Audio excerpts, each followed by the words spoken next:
어린 시절 불우한 사고로 엄마를 여의고 여전히 불안감이 가득한 인생을 살고 있는 실비아.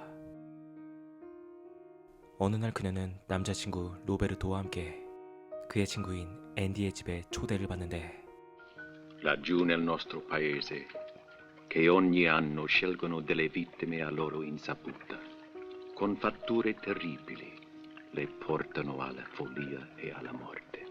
아프리카에는 아직도 흑마술이 이루어지고 있다는 얘기를 들은 그녀는 왠지 모를 섬뜩함을 느끼며 집으로 돌아옵니다. 그녀는 로베르토와 사귄 지 5개월이 지났지만 여전히 그녀는 로베르토와의 잠자리를 거부하고 있었고 로베르토는 결국 화를 내며 집으로 돌아가 버리죠. 다음날 그녀는 로베르토에게 사과하기 위해 로베르토가 수집 중인 나비의 표본을 구입하는데 누군가 커튼 너머로 그들을 몰래 지켜보고 있었죠. Roberto? 그날 밤 그녀는 선물을 주기 위해 로베르토의 집으로 찾아가는데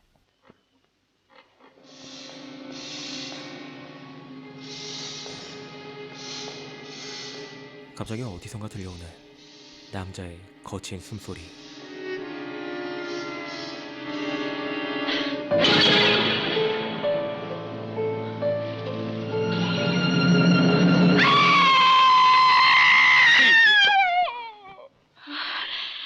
다행히 로베르토가 나타나 그녀를 안심시키지만 Ma cosa dici? 그 어디에도 여자의 흔적은 보이지 않았죠. Non c'è nessuno, Silvia. 그리고 다음날 거리를 걷던 그녀는 어느 가구점에 놓여있는 꽃병을 발견하는데 갑자기 그녀의 머리를 스쳐가는 어린 시절의 한 기억. 그녀는 아무 말 없이 그대로 자리를 떠나버리고 얼마 뒤 그녀는 앤디와 만나 그에게 테니스를 배우는데 Che le succede? Strano. Un chiodo nel manico. Lascia fare a me. 갑자기 앤디가 그녀의 피를 핥아 그녀는 소스라치게 놀라 뒤로 물러납니다. 그리고 그때 풀밭에 한 소녀가 보이는데 조금씩 그녀에게 다가오는 소녀를 보며 실비아는 눈물을 흘리죠. Ma non è colpa mia, te l'ho detto, non posso venire. Ho la proiezione di quel documentario sulle ricerche geologiche. 그날 밤 로베르토는 실비아에게 전화를 마치고 차에 탑승하는데 그는 앤디와 한 노인을 태우고 어딘가로 향합니다. 그 시각 서랍에서 가위를 꺼내 아빠의 사진을 전부 잘라버리는 실비아.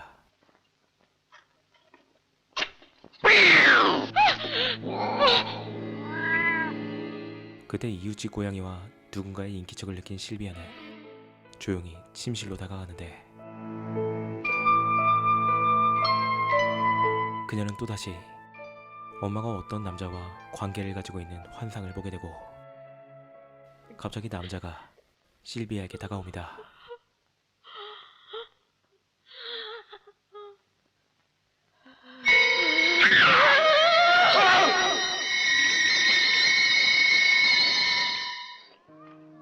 다음날 그녀는 꽃병을 사기 위해 가구점을 방문하지만 Non capisco. Vaso Liberty? Non ho mai avuto un articolo del genere, mi dispiace.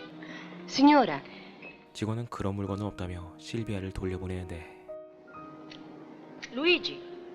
집에 돌아오자 경비원이 그녀에게 한 택배를 건넵니다. Chi l'ha portato? Ah, non lo so. 그리고 그 안에 들어있던 것은 바로 그녀가 찾고 있던 꽃병이었죠. 그리고 마치 우연처럼 꽃을 들고 그녀를 방문한 프란체스카. Sono per me? Me le ha mandate Andy. Te ne ho portato un po', so che ti piacciono tanto.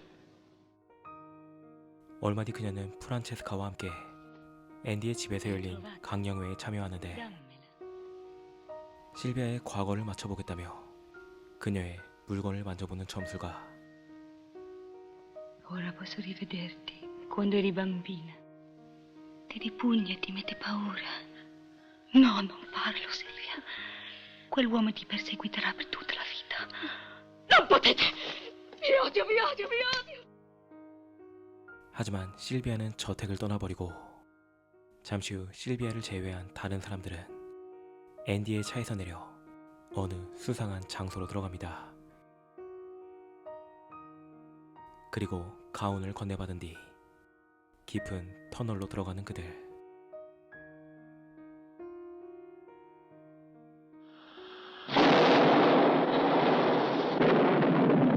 그날 밤 실비아는 천둥 소리에 눈을 뜨는데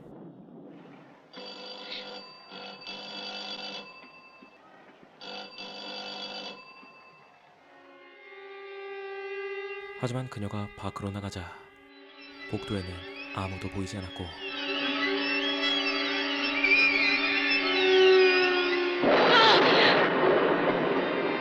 잠시 후 그녀는 계단에 서 있는 한 소녀를 발견하죠.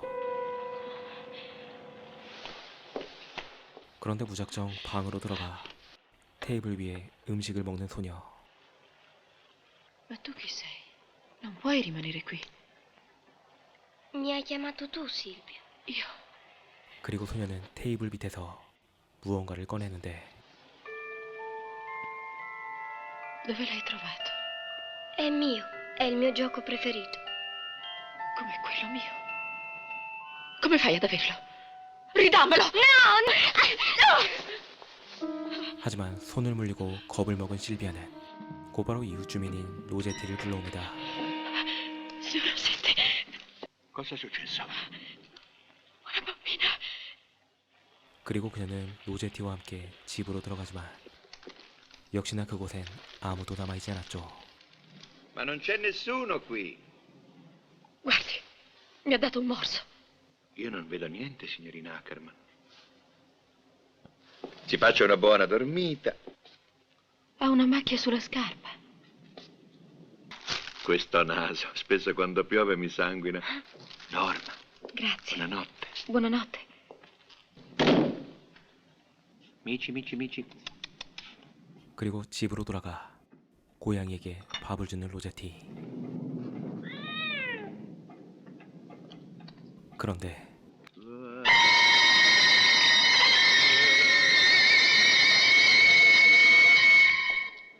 그리고 다음날 그녀는 충격적인 소식을 듣게 되는데 Oh, signorina, è stata una disgrazia. La signorina Francesca è morta. Deve aver fatto 그건 바로 프란체스카가 목욕 중에 쇼크사했다는 것이었고 얼마 뒤 실비아는 프란체스카의 장례와 화장을 마치고 돌아옵니다. 그런데 그날 밤 그녀에게 도착한 또 다른 택배. 그 안에는 프란체스카를 태운 재가 들어있었고 그때 누군가의 인기척을 느끼고 방안을 살펴보자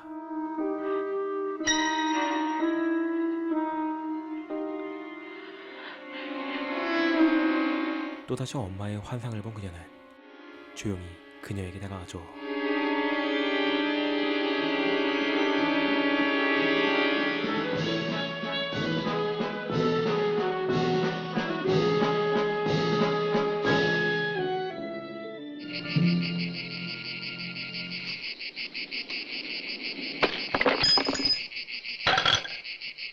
그런데 실비아가 집으로 돌아오자 또다시 도착한 택배 안에는 엄마의 원피스가 들어있었고 그때 금발의 소녀가 똑같은 상자를 들고 들어오는데 Dove abiti? Ma lo sai benissimo. Via Cavalier d'Arpino numero 5.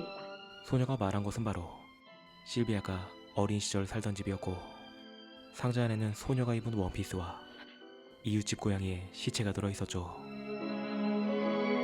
Io ho sempre desiderato un gatto nero tutto mio. Così sembrerà ancora vivo.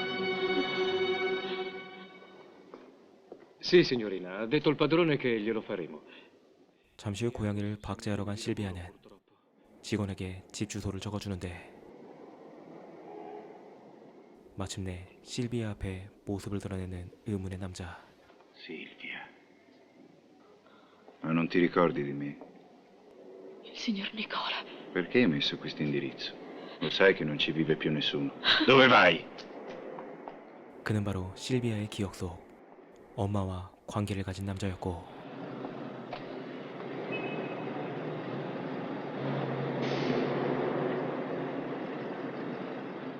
또다시 앤디와 마주친 실비아는 곧바로 자신이 어린 시절 살던 집으로 찾아갑니다.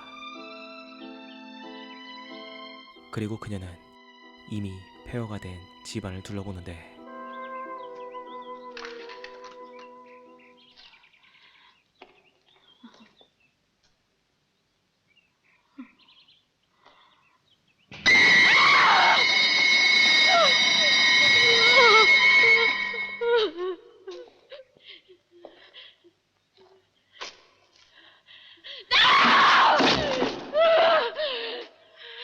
Te la ricordi tua madre com'era bella, vero?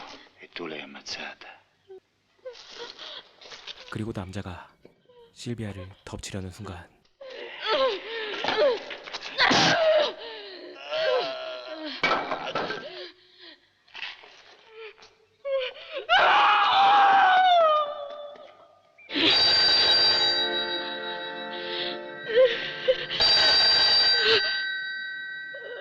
Solo Silvia è buona. Tutti gli altri sono cattivi. No, di là, ti devi preparare, Silvia.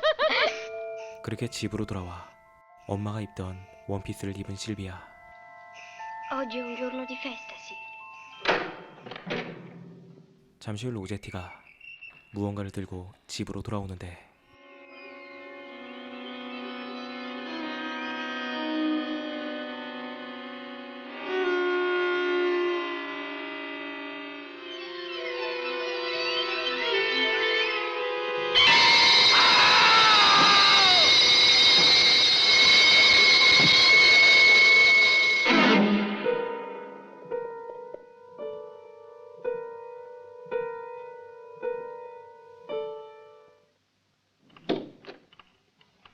그리고 곧이어 찾아온 로베르토와 뜨거운 키스를 나누는 그녀.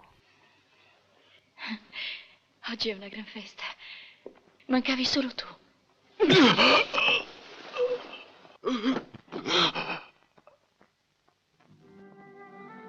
그렇게 로베르토마저 죽인 그녀는 그의 시체를 거실로 옮기죠.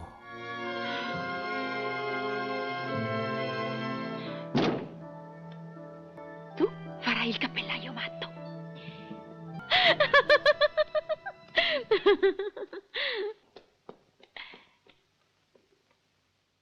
Silvia. 그런데 그때 집을 나가는 실비아의 소리를 들은 그녀는 조용히 집을 나와 실비아를 따라 옥상으로 올라갑니다.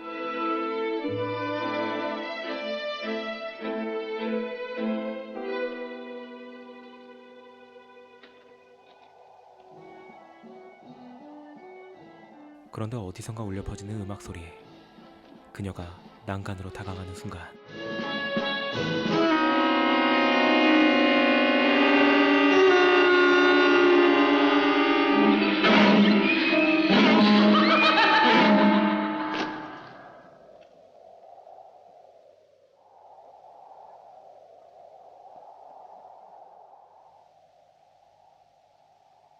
그런데 곧이어 실비아의 시체는 어디론가 옮겨지고,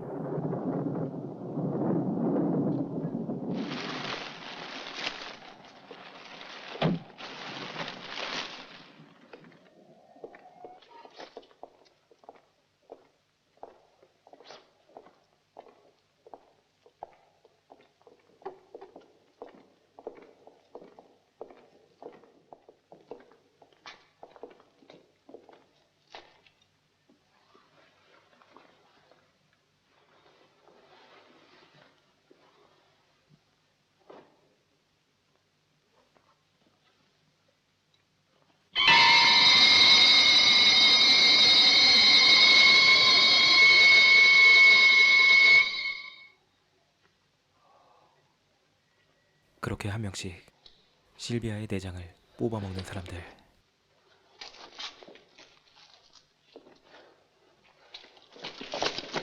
잠시 후 그들은 남다투어 실비아의 시체를 먹어버리고, 영화는 공허한 터널 속을 비추며 이야기에 막을 내립니다. 로만 폴란스키의 악마의 씨와 혐오, 그리고 이탈리아 지알로 스타일이 결합한 오늘의 영화 검은 옷을 입은 여인의 향기. 역대 가장 사악하고 오싹한 결말을 보여주는 이 영화는 매우 느리고 맥락 없이 진행되는 플롯으로 인해 다소 호불호가 갈리는 영화이기도 합니다. 게다가 이 당혹스럽고 엽기스럽기도 한 결말은 논리적인 인과관계 대신 초현실주의적인 형태를 취하고 있어 관객들에게 더욱더 큰 혼란과 충격을 안겨주죠. 하지만 이 혼란스러운 모호함이야말로 이 영화의 가장 큰 장점이며 보통의 지알로 영화들과는 차별되는 본질적인 낯설음과 예측 불가능한 공포를 선사합니다. 그리고 영화는 이 잔혹한 결말과는 반대로 매우 아름답고 다채로운 색상의 영상미를 보여주는데, 이는 극중 실비아가 구입한 나비의 아름다운 표본과도 닮아 있습니다. 밈시 파머가 연기한 실비아라는 인물은 마치 유리관 안에 진열된 아름다운 전시품처럼 느껴지며 관객들에게 기묘한 불편함과 불안감을 심어줍니다. 그리고 밈시 파머는 역할에 완벽히 녹아든 아름다운 외모와 함께 미쳐가는 한 여인의 모습을 완벽하게 표현해내며 이 영화를 더욱 매혹적이고 특별하게 만들어주죠.